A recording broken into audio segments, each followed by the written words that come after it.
Hi everybody, Jeff Simon here at Oshkosh 2026. I'm here at the Hartzell booth with JJ Frigge. How are you doing? Great. How are you, Jeff? Oh my God, this is so crazy today. It's like, I've never seen a place as busy as this. Yeah. And not only do you have everything going on with prop, but you've got merch now going on. You just he showed me a private photo on his phone that had to do with someone getting tattoos from Sun and Fun. That even a gentleman got it on his bicep, your logo. Right, he sure did. That's a brand, I'm telling you. Yeah. That is a brand launching into the stratosphere when people are willing to permanently mark themselves because they're that dedicated to it. That's right. His first tattoo ever. That was his first tattoo ever? It was, yeah.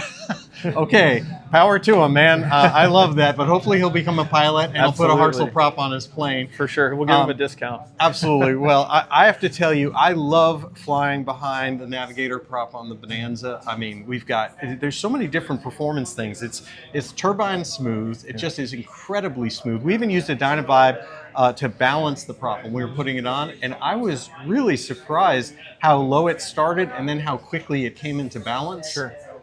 Is that part of carbon fiber design? It is. It is. We typically see smoother rides, not just in the propeller vibration itself, but also all the way through the airframe. Yeah. Because of what you're getting up front with the carbon fiber. So yeah, that's pretty typical. Well, you call it typical. Yeah. I call it impressive as a mechanic out in the field. And one of the things that I think a lot of people don't realize when you think of the word composite, composite really means any multiple types of materials put together. That's right. In a way, even a wood prop that just has brass leading edge sort of is composite.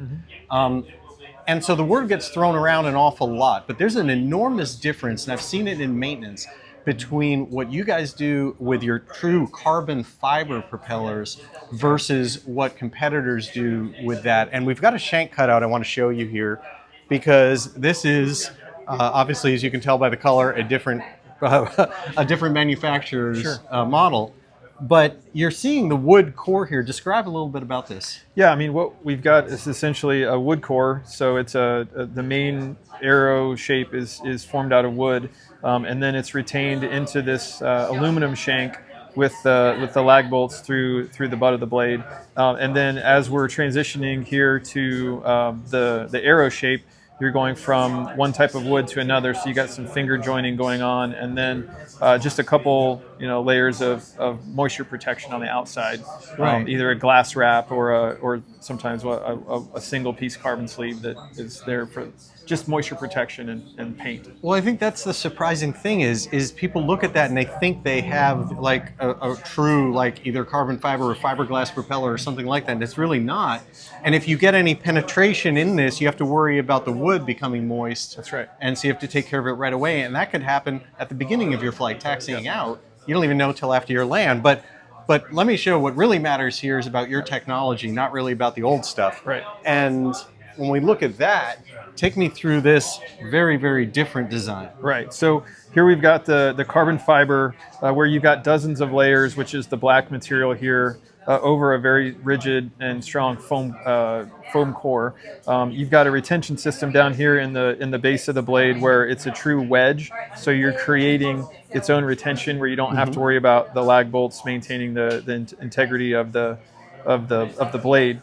And then you've got the balance tube going up through here to make sure the blades are properly balanced. But what is really, to me, sets it apart is these dozens of layers of carbon fiber, and then how skinny it gets in the airfoil section here. And as opposed to the competitive cross section, we're about half as wide in this spar section here. So you get to an airfoil that's more efficient really quickly, because we're using stronger materials, and that ultimately leads to performance and winning fly-offs. Well, at the end of the day, we don't often think about this in the field, but the propeller is an airfoil just like your wing is. That's right. But it's going at a much faster speed, which is why when you hear some planes take off and they're blisteringly loud, that's the going supersonic at the tips.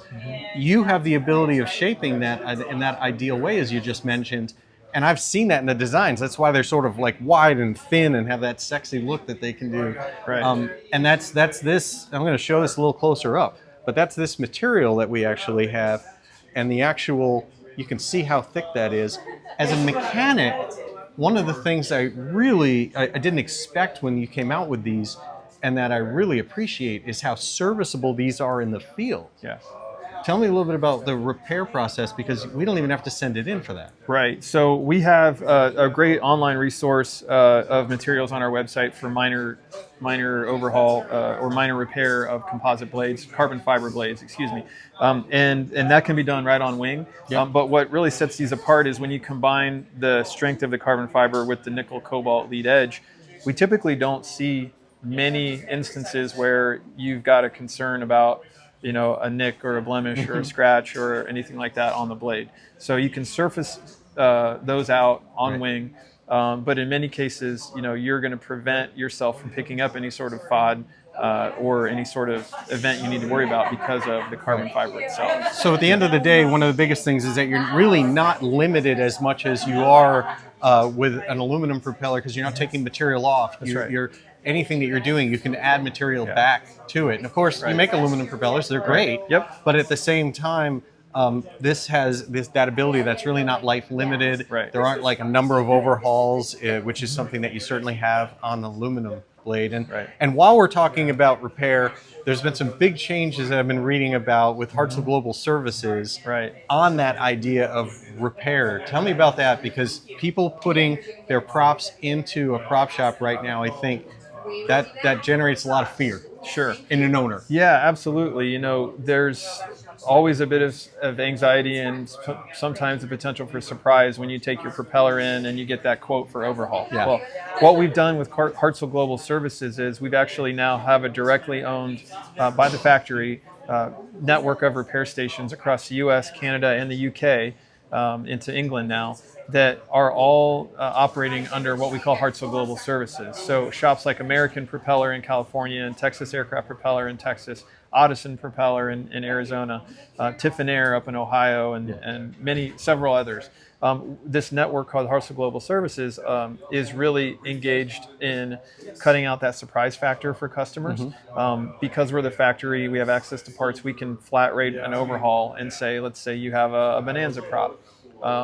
That overhaul might range from $7,000 to $20,000, depending on if your blades are going scrap or you have some unexpected type of costs going into the overhaul. Well, to take the surprise factor out, we're able to flat rate that overhaul at, let's say, $11,000, and that's your out the door price. Right. We'll pick it up, we'll deliver it, we will complete the overhaul to the factory standards and processes, and whatever goes scrap or needs replaced is covered under that flat rate. Wow. So that's a huge advantage to customers, fleets and flight schools as well, that really want to make sure they have predictable maintenance pricing and costs. And that network has grown from essentially just our Hartzell Service Center back in 2024 to now, again, a network of about a dozen propeller shops and MRO locations across the US, Canada, and the UK. Wow. So great value for customers. It really takes a lot of the surprise factor out.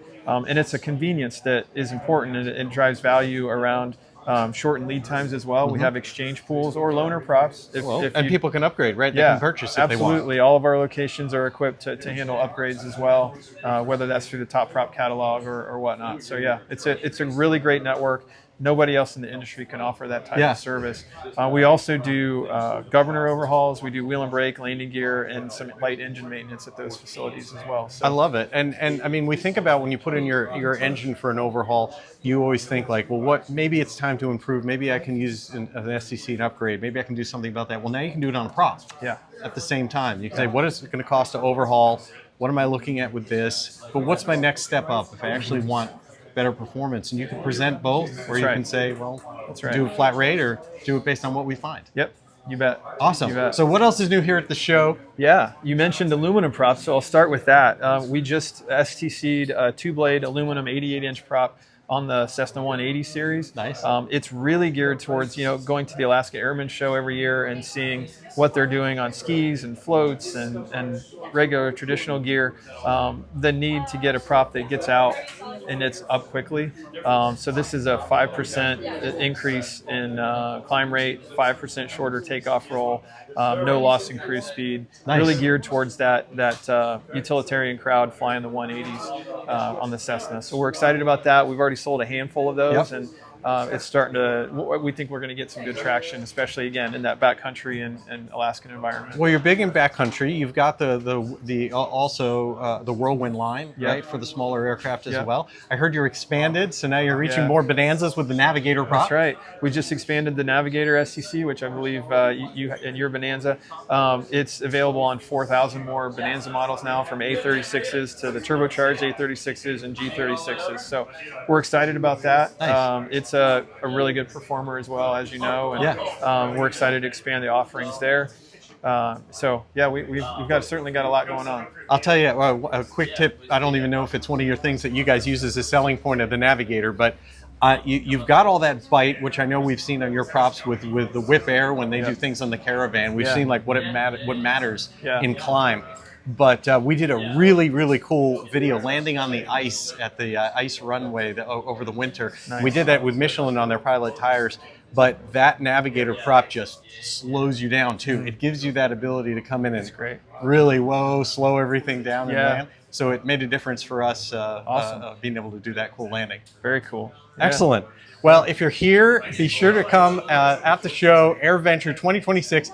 Get here, get to the Hartzell booth. You're right here next to Hangar B, right here in the middle of everything. They've got an awesome shop, right? So you can get your gear. I mean, we're not doing tattoos, I don't think, here, so don't do anything permanent. Just come here and get all the good stuff. That's right. All right. Excellent. JJ, thank you so much. Same. I really appreciate it. And for AirVenture 2026, I'm Jeff Simon with Social Flight, and I wish you all blue skies.